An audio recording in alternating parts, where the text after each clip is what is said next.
Hey everyone! So you've joined me for my Crochet Ray Ray YouTube channel and welcome. I've been crocheting since I was like 8 years old, and I know lots of people have always watched me and sees me post like tons of things that I make.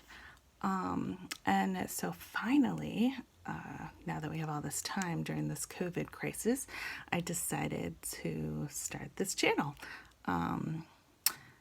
Yeah, so we'll start with some basics. Obviously you need a crochet hook and you need some yarn. So crochet hooks come in all different sizes and all different materials, and different brands carry them. This is I don't even know what this is. It's a random one. This long one here is called an Afghan hook. This is made by Susan Bates, which is a popular company. And then this is a regular little crochet hook. This is not a crochet hook. This is a latch hook. Put this away if you have one of those. Totally different craft. These are knitting needles, not what we're using, although I do knit as well. Maybe we'll come to that one other day. Plastic hooks. This is a giant hook. This is for like chunky yarn. And then some other things that you might want to consider getting are stitch markers. These are these tiny little like safety pin looking things for counting stitches, marking places where you've left off, where you might need to do some other stitch work in your work. And then if I can find it, oh no, I lost it. I knew I would. It's my favorite thing. You need a large darning needle to weave in ends, and mine seems to have disappeared. Of course it would. Just when I need to show you it, and it's the last one that I have. Must need it for stuff.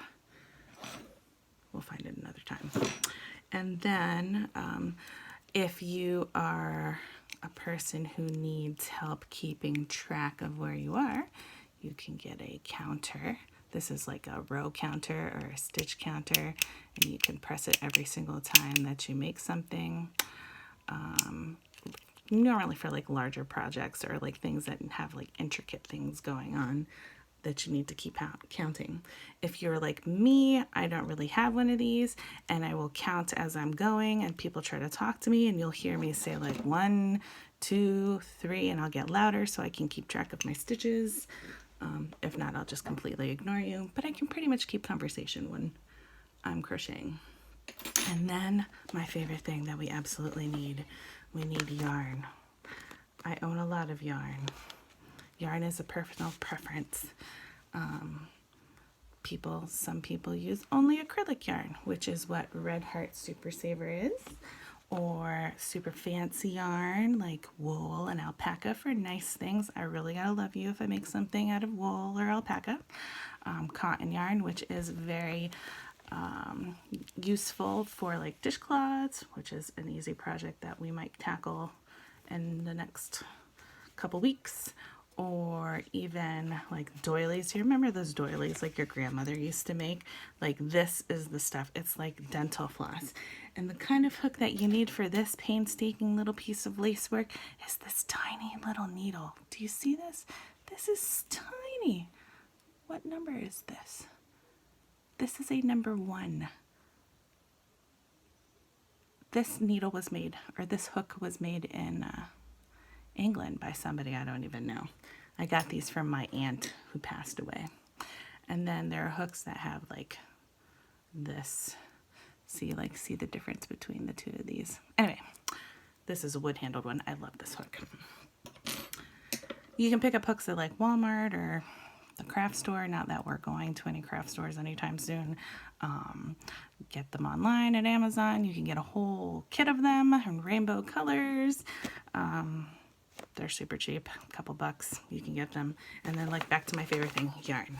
So yarn is amazing, obviously. This is a worsted weight yarn, which is one of the most common, easiest yarns, in my opinion, to work with.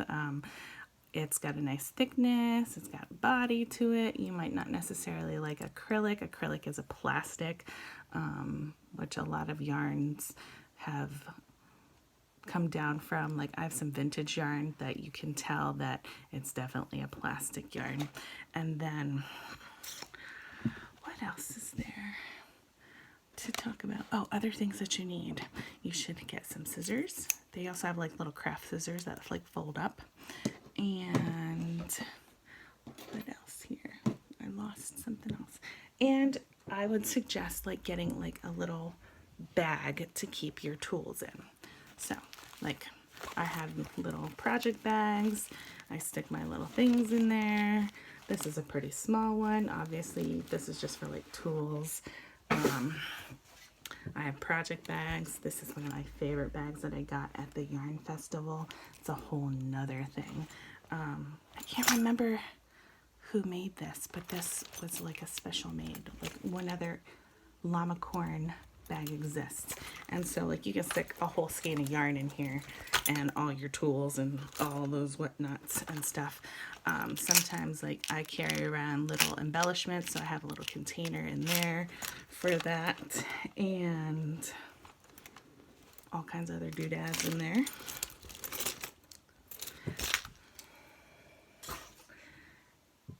And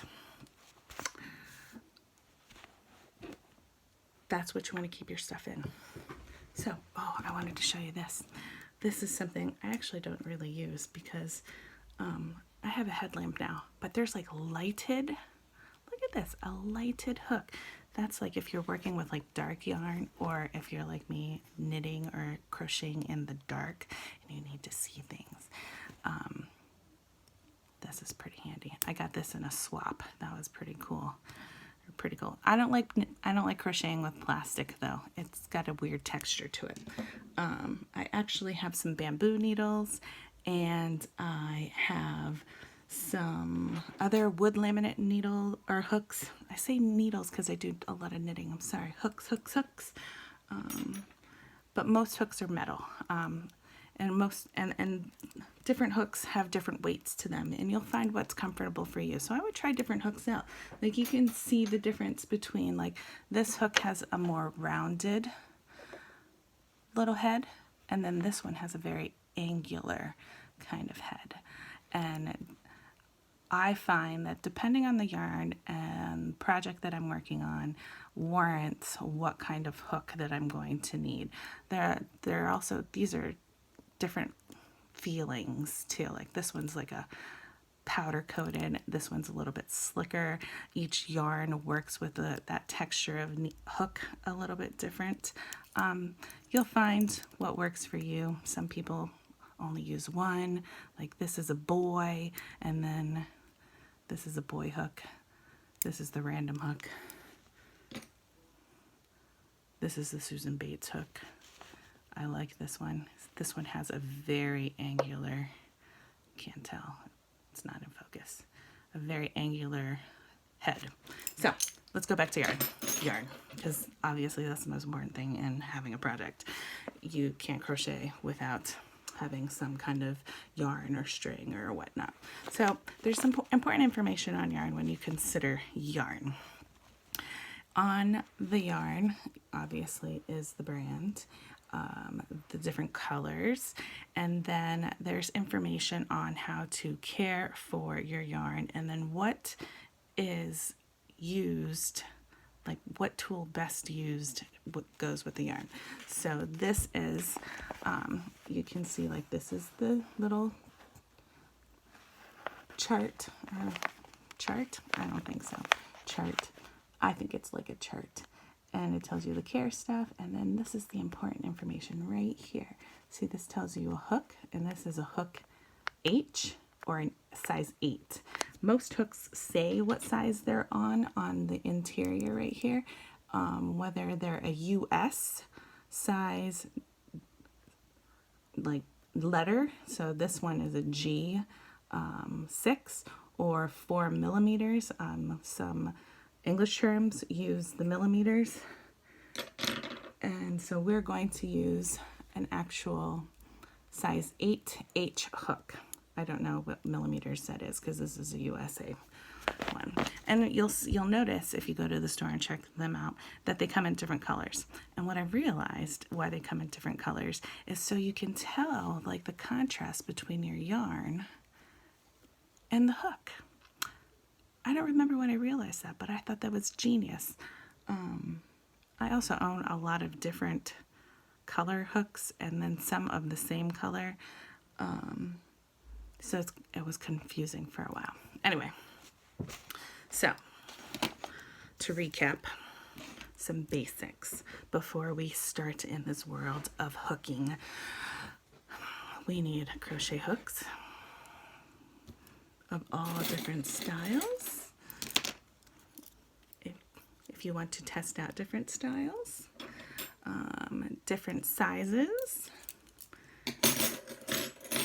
You want some scissors. You might want some stitch markers. You might want a counter.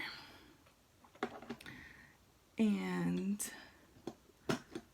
you want a darning needle, which apparently I still haven't found. I don't know where it could have rolled off to.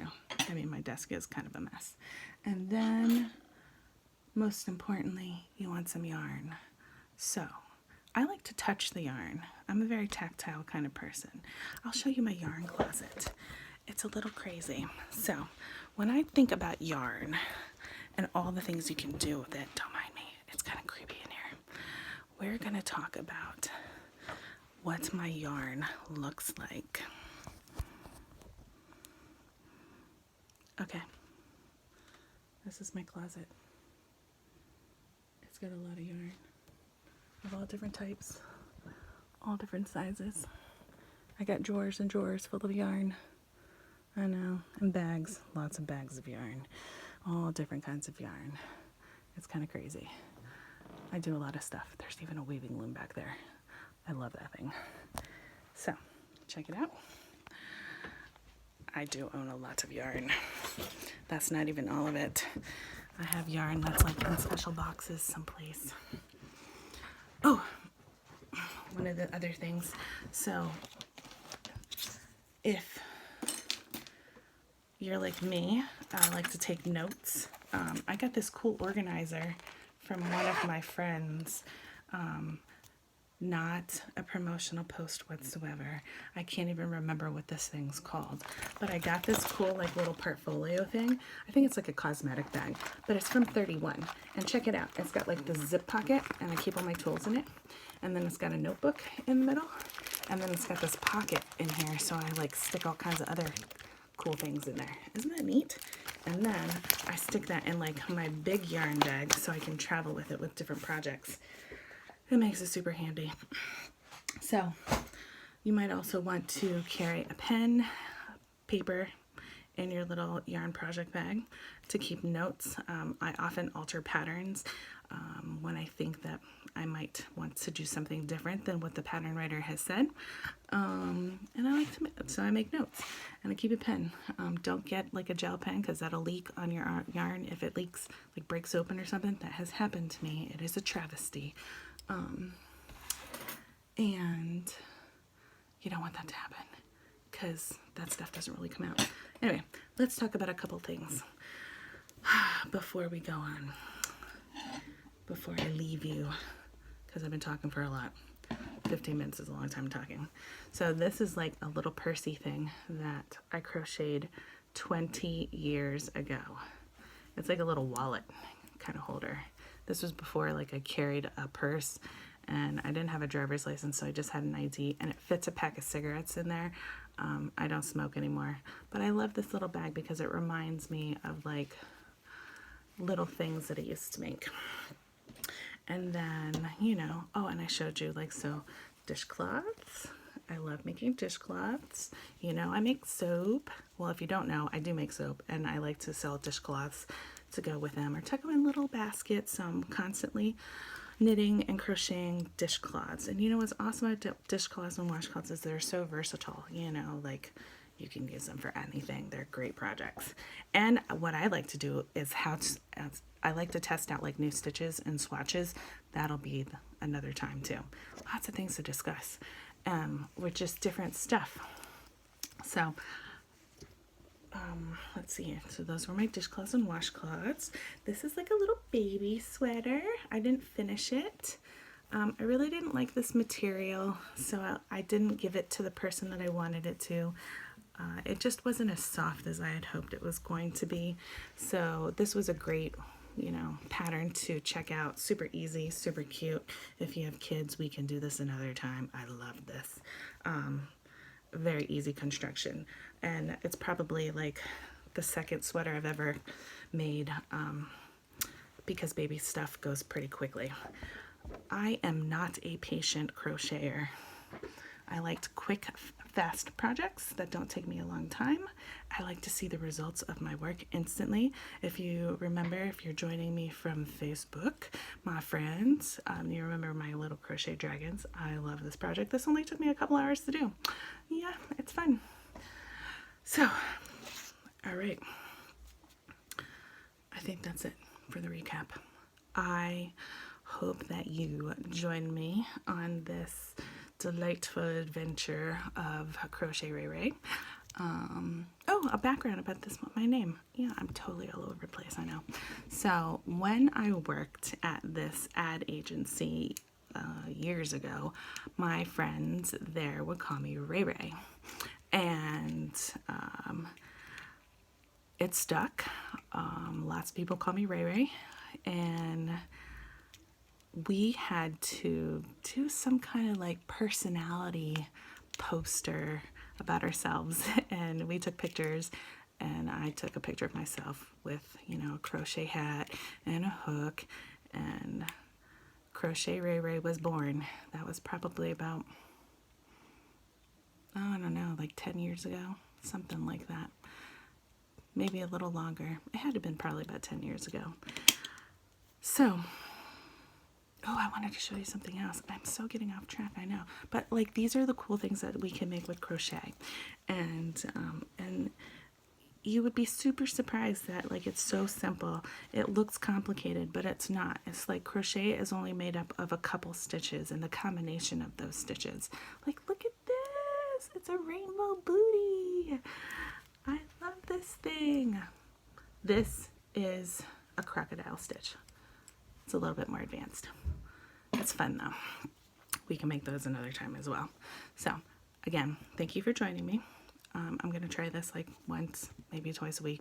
It's hard to get quiet time in the household without billions of interruptions because I got 2 boys and a husband who are very demanding. Yeah. All right. Talk to you guys later.